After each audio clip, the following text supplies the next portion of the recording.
Magandang umaga po sa inyong lahat for our first reading of the day today, Tuesday. Ano po kaya ang makikita natin sa first reading of the day, no? I hope na nasa maayos po kayo lahat na kalagayan at alas 5 ng umaga no, magbibigay po ako sa inyo ng reading of the day. Ano po kaya ang makikita natin sa first reading of the day ngayon? Yan. Balasahin po natin maigi. Sana po ay napanood nyo na po yung first, second, and third reading of the day kahapon bago po kayo lumaktaw, no? At tumakbo dito sa first reading natin ngayon. Yan, balasahin po natin maigi.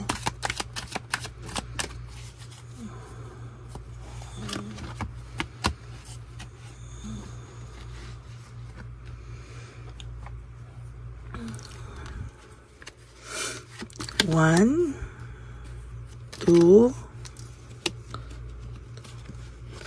three, 4, 5, 6, 7, 8, 9, and 10.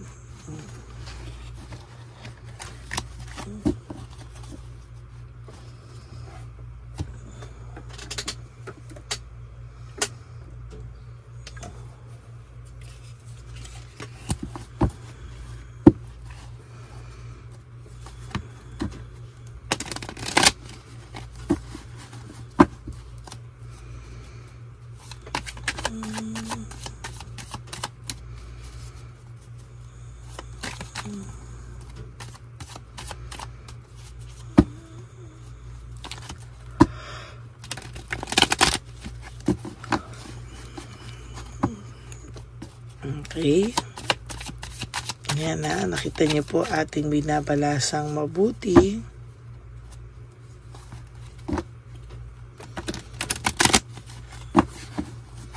Pili na po tayo.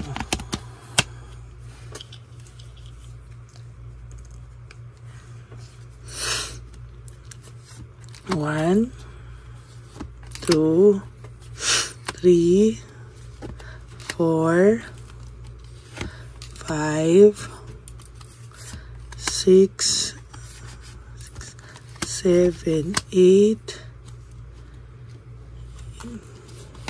9, and 10.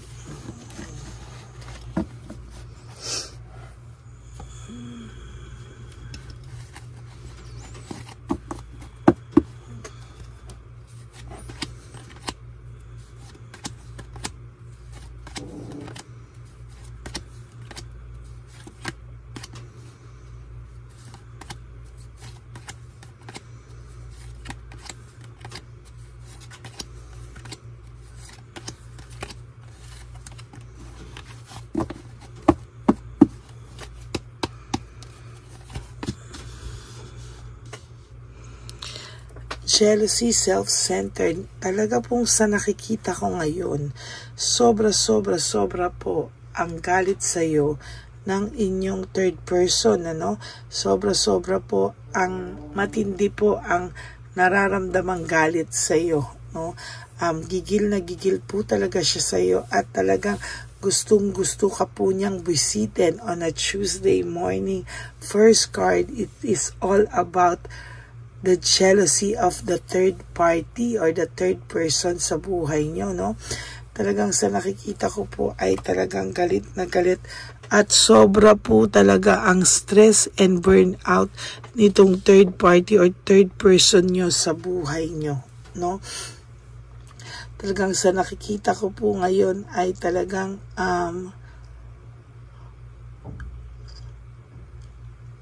talaga pong nakikita ko dito ay talagang burnout po siya sa sitwasyon. Nakikita niya po na yung person mo po ay hindi pa talaga fully naka-move on sa'yo at talagang nakikita niya po na naiisip ka pa rin po ng person niya. And somehow, sa nakikita ko po siya sa kanya, alam niya po na confuse ang person mo.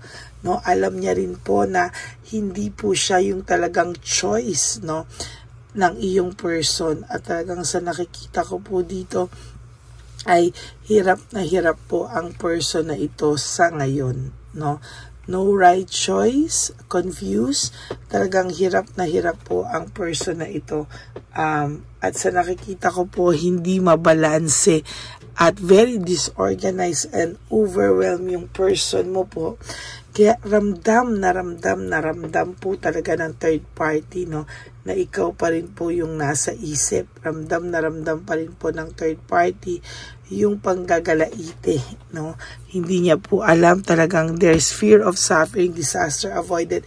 Ina-avoid lang po niya lahat, no, na hindi maramdaman, ina-avoid niya lang po.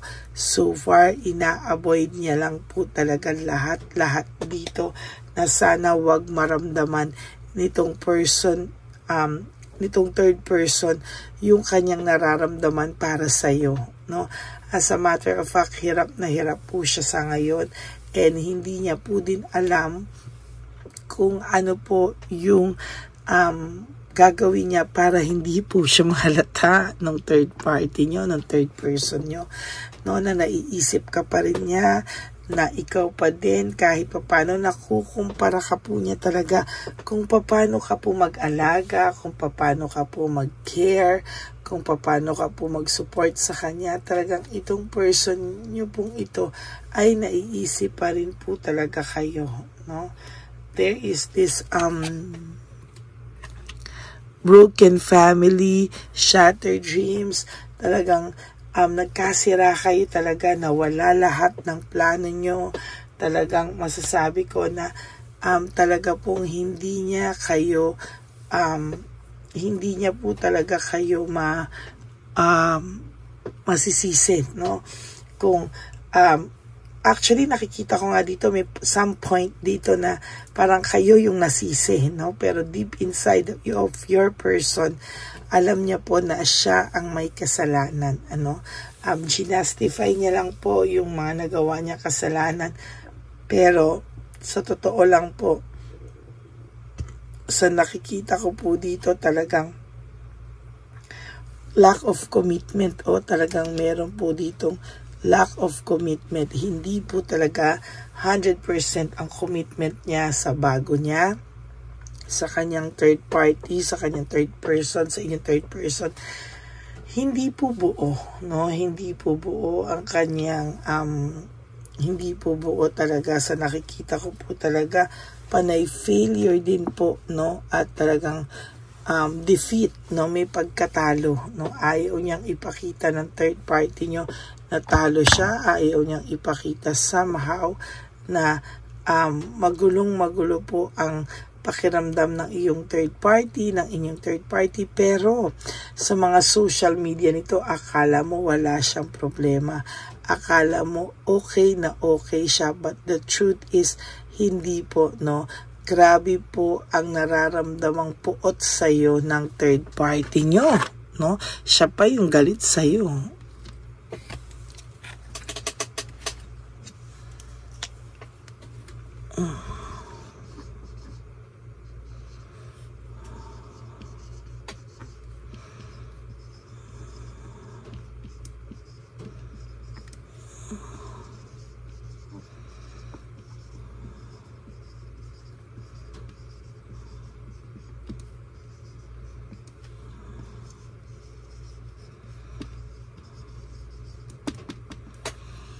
Ang third party nyo, sobra yung galit at puot sa'yo, no.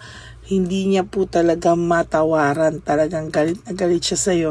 Kaya yung person nyo somehow tumatahimik na lang to most of the time. Pero sabi ko nga sa'yo, burnout, overstress, burnout, pareho po ng nararamdaman.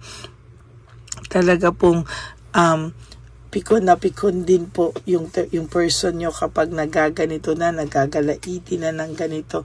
Itong third person nyo, talagang wala siyang magawa. Grabe po ang attitude nito. kaya po nitong magwala. Sinasabi ko po sa inyo, no, very greedy, no, makasarili. Very greedy, hindi niya po alam kung paano, saan, anong gagawin niya, pero very, very greedy po siya, no? Selfish, no? Selfishness, jealousy, and insecurity. Yan po ang nararamdaman sa'yo ng inyong third party, no? Selfishness, jealousy, insecurity, all in one, no? Kaya imaginein mo po kung paano i-handle yan ng person nyo. Every day of their lives ay kasama ka po. Umagat, tanghali, gabi, pag natripan, mang-away ng third party, at ikaw na naman po ang magsasalita po sa inang masasakit, natatahimik na lang po yung iyong person. Somehow, yung person nyo po ay tumatahimik na lang po, no? Talagang hindi niya po inakala na magiging ganito yung buhay niya. Hindi niya po akalain, ano? Tsaka, sana nga po kinakalimutan ka na, pilit ka na kinakalimutan, pero hindi ka pa rin po niya kayang tiisin na hindi isipin. Why?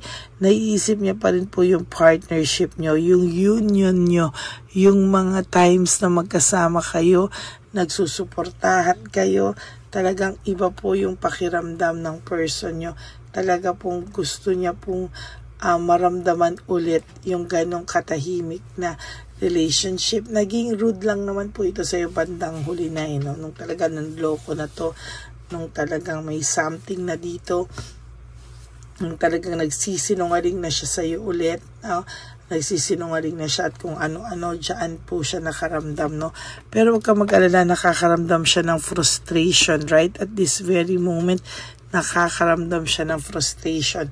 Hindi niya po maintindihan bakit po, no, sa tinagal-tagal ng naging pagsasama nyo, nakuha kanyang palitan, nakuha kanyang gawan ng hindi maganda, nakuha kanyang saktan, at nakuha niyang magsinungaling sa'yo, no? Na anxiety po ito, anxiety, trauma, and hopelessness, no? Nawawalan na po siya ng hope na aayos pa po siya. Nawawalan po siya totally ng, nawawalan po siya talaga, ayan, no? Oh. No? Ayaw niya rin po pag-usapan siya ng mga tao, ng mga malalapit sa inyo. Kaya po ang ginawa po nito, ina-isolate niya po yung sarili niya, na kahit pati po yung mga tao sa paligid niya at pamilya niya, hindi na rin niya po kinakausap. Oh. There's fear and confusion, no? May takot po siya, may takot siya sa rejection, may takot siya na totally makamove on ka din. Alam mo po, sabi ko nga sa'yo, hanggang nararamdaman itong person na to na anytime na bumalik siya sa'yo ay pwede pa rin. I will tell you, no? Hindi po ito makakagawa na aksyon na i-pursue ka ulit or ikaw yung habulin. Kailangan totally ma-wash off po ito sa buhay mo. Mawala siya ng parang bula ikaw ay mawala ng parang bula sa kanya para ma-realize niya po na hindi habang buhay ay lagi kang available sa kanya. You have to make that person, your person feels na you are fading away sa buhay niya. At hindi habang buhay ay pwede, no, o nandyan ka lang na always available ka sa kanya. Dapat iparamdam mo, ito, naku, nagulat ako sa card na to, leaving behind, walking away. Kailangan iparamdam mo po sa kanya na palayo ka na, maparamdam mo po sa kanya na ayaw mo na din ng ganito at hindi kanya pwedeng gawing option na pag ito lahat ay hindi nag-work out, nandyan ka pa rin at may babalikan pa rin siya sa iyo. Kailangan ma-realize niya ano yung nawala sa kanya. Oh. Para makaramdam siya ng coldness. No, right now, nakakaramdam din naman siya ng coldness sa third party, no? Sa third person niya, nakakaramdam din siya ng coldness, etc. No? Pero sabi ko, bakit siya natukso lang naman po talaga to about lust, about sex. Pero sa totoo lang po, oh, natukso lang naman siya, pero sa totoo lang, no? Ang pagmamahal niya ay naiwan sa iyo. Ang puso niya naman ay naiwan sa iyo, no?